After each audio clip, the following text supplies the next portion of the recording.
Really looking forward to our next fight, Matt. It's at women's bantamweight. We have the Immortal, Norma Dumont, and no, it's not Matt Brown. Other people can have the nickname the Immortal, taking on cold-blooded Erin Blanchfield. And if you're a fan of MMA and you've been following Invicta, 21-year-old, almost 22-year-old Erin Blanchfield, somebody that has definitely been on your radar coming into the UFC. If you look at the 5-on-in, only one loss. It was by split decision to Tracy Cortez. And in a bizarro world, if Blanchfield beat Cortez, Cortez will go on to fight Maria Agapova and then end up in the UFC. For Blanchfield, she loses that fight. She beats a fighter by the name of Gabriela Golfin over at CFFC. She beats Victoria Leonardo, that's now in the UFC, finished her about a year ago. And she just beat Brogan Walker Sanchez about 8 months ago and looked amazing in that fight. And the thing for Erin Blanchfield, I've talked enough about that Tracy Cortez fight. I thought she won it. You go back and watch it. It's a split decision loss. I had Blanchfield winning 2 rounds handily. She could have even won 3. I mean, she won that fight. And I saw Sean Bitter tweet it out there the other day. And I saw Keith Schillen follow up with a response. So I threw the response out there too. In a weird world, Erin Blanchfield would already be in the UFC. The weird thing about this call-up is she has been a flyweight through and through. She's taken this fight at bantamweight against Norma Dumont that came into the UFC with a lot of question marks around her. Fought at featherweight against Megan Anderson. The right cross landed. I was going to say, you might know her for that one Megan Anderson highlight. And so Dumont got finished in that one. She comes out at 135 and fights Ashley Evans-Smith. And other than somebody that likes to take things from porches, she got a big win over Ashley Evans-Smith. I mean, Evans-Smith checked the kick. She kind of smirked in that fight, and then it was all Dumont after that. And if you look at Norma Dumont, brown belt in Brazilian Jiu-Jitsu, she's a black belt in Sonda, and you'd think, well, how does Sonda really work? I mean, Chinese kickboxing, a little bit of the work with the takedowns, works pretty good for Norma Dumont. I mean, her striking, very powerful. She's the type that's going to strike to get into the clinch, to get into the ground. That doesn't really play into the game plan of somebody that would want to fight Erin Blanchfield, especially on short notice. Blanchfield is a wizard on the ground. She's a very accredited purple belt from Renzo Gracie's in New York. She spent some time training at Cordoba Wrestling. Caitlin Chukagian, a training partner. It's just weird that you'd come in at 35 against somebody that missed weight. Dumont in her last fight weighed 139.5 against Ashley Evans-Smith. And I get it. Take your shot. Blanchfield's getting her shot here. It's just a weird one. Does she have a chance? Sure she does. She's 21. She's one of those hyped up prospects like we've seen with Barber and so on and so forth. I really, really think there's a high ceiling on Erin Blanchfield. The trouble is, her striking's just not there yet. So the reason I was so confident that Sean O'Malley was going to beat Thomas Almeida was because I watched enough boxing to know when the promotion wants one guy to win. And you can just kind of tell stylistically, okay, that's a good fight for this prospect. This is a terrible fight for their prospect, and it doesn't make any sense to me matchmaking-wise. Because like you had said, you have a fighter who's going up in weight in her UFC debut, so there's already going to be some octagon jitters, if you will, against a fighter who's big in her original weight class at 135. And the reason why you have Blanchfield on short notice, it was originally supposed to be Norma Dumont, Bia Malecki. Malecki out of this fight. But yeah, it's an odd bit of matchmaking. They're not doing the prospect any favors. And for Blanchfield, there was a little bit of resistance you threw up against me, but I'm still going to say it.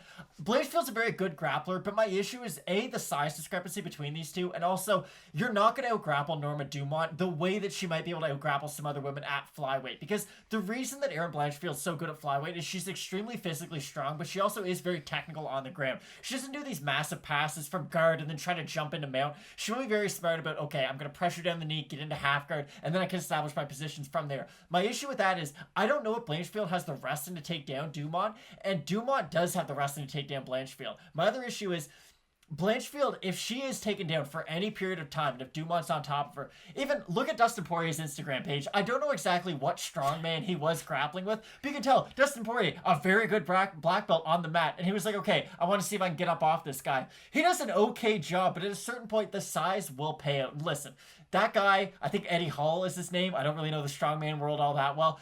He was twice as big as Poirier. It's not like Dumont has that big of a size advantage, but every little pound really does matter. And that's why when fighters miss weight, but they're a grappler, it seems to help them a lot more than if they miss weight and they're a striker. Because if you miss weight and you're a striker, it means your chin might not be great, you had a really bad weight cut, and you can get cracked. If you're a grappler and you miss weight, you're going to be that much heavier on top of your opponent. And that is the sole reason why I'm confident about Norma Dumont in this fight. I just think if she's able to get on top for any period of time, the amount of exhaustion that Erin Blanchfield will feel off her back trying to escape, trying to get a submission. It's going to be so much that I just don't know what fighter is going to be left in that second and third round. She could definitely prove me wrong, but that is such a big question mark for me in this fight. For Dumont, we talked about this in the Impa Kasanganay fight. This guy that's always fought at middleweight. I think he had a one-off at light heavyweight. He's moving down to 170 for the first time. For Dumont, you go back at it. You look at the Mariana Moraes fight that she had with Shuto. That one was at bantamweight. Then she fought Anderson at featherweight. Missed weight against Ashley Evans-Smith by a lot.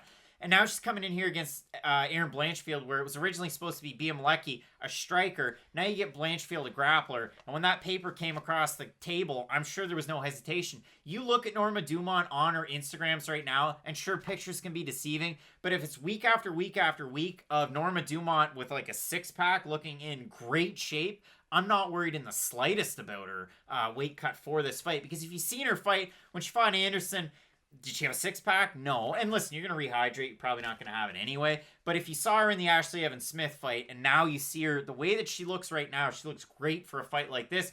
Blanchfield looks good, too. I mean, she posted a picture right after she signed the contract. Do I think she's going to have a hard time at 35? No. But there's, as Corey Anderson would say, and he's got a big fight coming up soon, there's levels to this one. And it's just tricky for me to go with Blanchfield. Even though, again, I think she's a great prospect, this is a really tough ask. But if you're the UFC, this one doesn't make any sense to me. Why don't you just say, hey, Julian Robertson, want to fight Erin Blanchfield or anyone at flyweight? It's not like flyweight's the deepest division in the world, so you could have an excuse to get her in that kind of 20 to 15 range, her first fight. Then you win that fight. You can start to fight people in the rankings or really start to pick your own fight. For me, it just is really odd matchmaking on the company's part. I just want to say this, too, about Erin Blanchfield. We talk about the grappling, the Henzo's connection, the fact that she wrestles at Cordoba. She's got a really good training partner in Caitlin Chukagian. All things that bode well at flyweight. Okay. If you look at Erin Blanchfield and her striking, go back to the Leonardo fight. I mean, listen, Manon Fiorot, very high-level striker, beat Leonardo. If you look at Erin Blanchfield's fight, she throws a head kick that kind of wobbles Leonardo. She's able to strike her way through it. And then in the second round, well, she just keeps doing it, and Leonardo has no defense for it. For Norma Dumont, I liken this fight to the fight that you had between Livia Souza and Amanda Lemos. And you had Lemos super, super powerful, really good with the takedown. She can get backed up. She can still strike, just like Norma Dumont. For Blanchfield, great at grappling. Her striking, it's a work in progress, and when she gets her hands going, her head stays on the center line, she just moves forward. I could see her landing into a shot. If we have a look, Matt, just quick at the odds, I mean, Dumont, big favorite, open to minus 250, now minus 251 for Blanchfield, plus 175 up to a plus 200 right now. And the Tapology votes, what are they going to be at? 763 of them, because this fight's still kind of coming together. It was just announced a couple days ago. 70% Dumont with 88% by decision.